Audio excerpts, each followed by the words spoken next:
Hi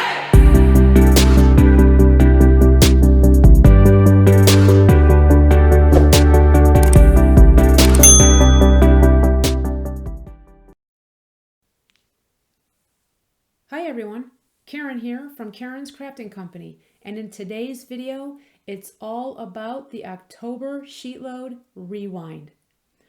If you missed my video for this month's Rewind, I will have that in the description box below and you can go ahead and take a peek.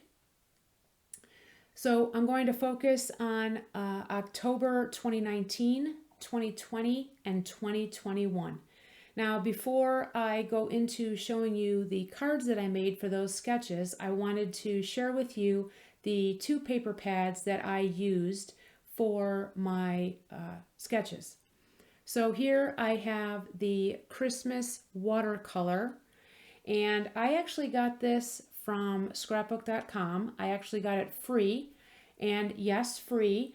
I got this about 6 months ago when I bought my Sizzix die cutting machine.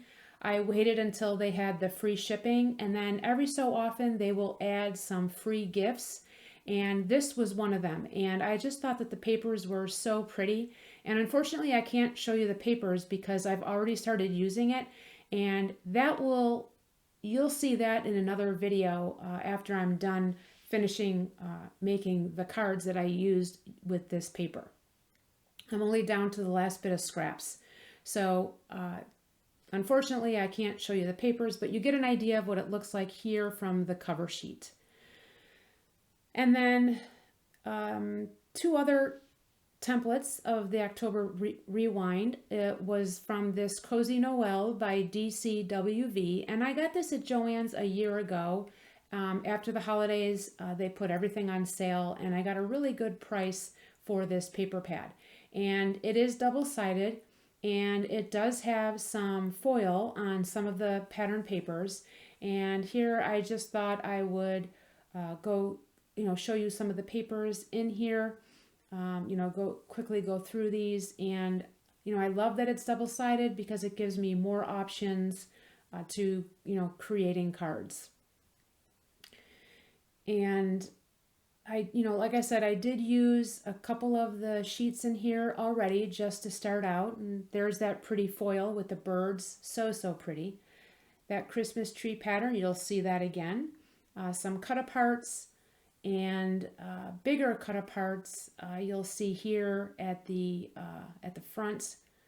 And I did use one full sheet of those cut-aparts, and you'll see those in just a moment.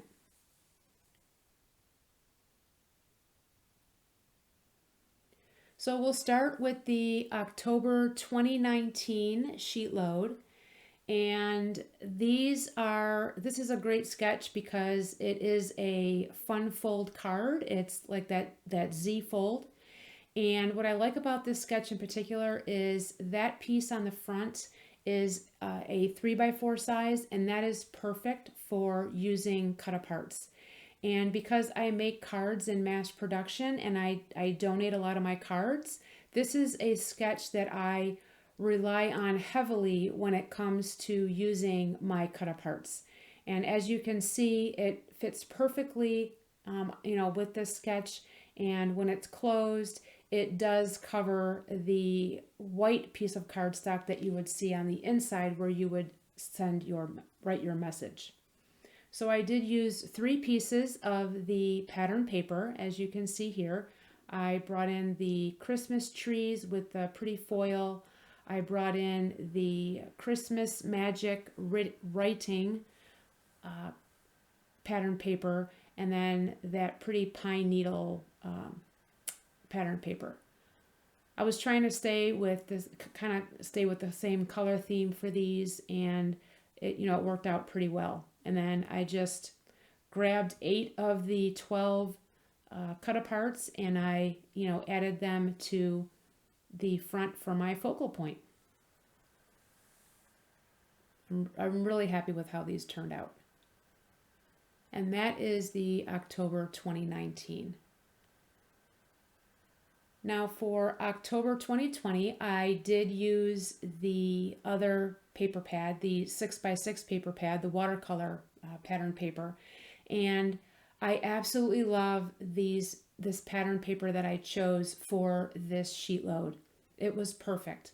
So I have, one side was the blue sky with the trees and Santa and his reindeer flying in the sky, and then the flip side was the snowflakes that you see in the back behind that blue cardstock.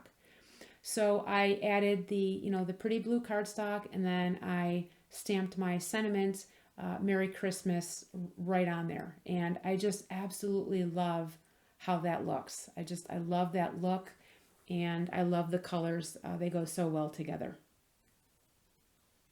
And that Merry Christmas was from a Spellbinders Christmas stamp set. I belong to their club. I'm part of their club subscription, club kits, and I do the stamp set and die set together. Now here we're moving on to the October 2021, and again I went back to the Cozy Noel paper pad, and what I did was I just used the reverse side of those other papers. I had scraps left over, so it was perfect. This sketch worked great using up those scraps. And the only difference here is you see that piece of ribbon, if you will, behind the vellum and that flower piece on the actual sketch. I did leave that out. I didn't really have anything that matched the papers to go with it, so I just left it off, and then I added my sentiment to this Christmas tree that I had cut out from another project that I was using. So I had several of those trees. I ink blended them, and then I just added that stamp set, and again I put it on the vellum, and I'm pretty happy with how that looks. And that, my friends, wraps up another video on the October Rewind. And I hope that this has inspired you to go back and take a look at your sheet loads and, bring them back out and, play with those older versions. And if you haven't tried a sheet load, I hope that you will give it a try. Alicia, makes these awesome sketches every month. And if you're not familiar with her sheet loads, I will have that information linked in my description box below. Until my next video, friends, I hope your day is a crafty day, and stay tuned to the end to see the pictures of my cards up close. Have a great day, everyone. Bye-bye.